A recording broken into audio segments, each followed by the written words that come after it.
Друзья, 14 апреля в Крокус Сити Холл пройдет грандиозный татарский концерт «Музыкаль Сабантуй». Музыкаль Сабантуй – это в первую очередь праздник татарской музыки. Он посвящен нашему 25-летию Заманча. Праздник для людей, для зрителя, настроенческая история.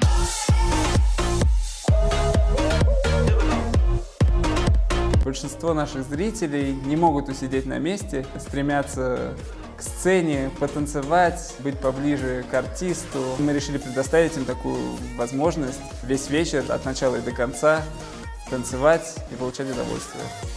Подготовка к «Музыкаль Сабантуй» идет полным ходом, без остановки, как паровоз на полном ходу. Сегодня в Крокусе очень активно готовимся к нашему фестивалю. Это, кстати, гримерные комнаты. Здесь будут все ваши любимые артисты разминаться, распеваться и готовиться к большому выступлению. На сцене творится что-то невообразимое.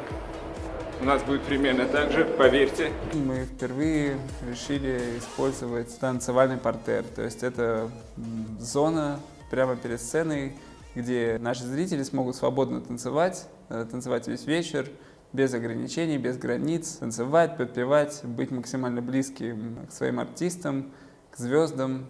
Мы очень стараемся, чтобы действительно наш проект «Музыкаль Сабантуй» получился крутым, классным, прошел на достойном уровне. В общем, 14 апреля в Крокусе будет очень круто. Денег, больше!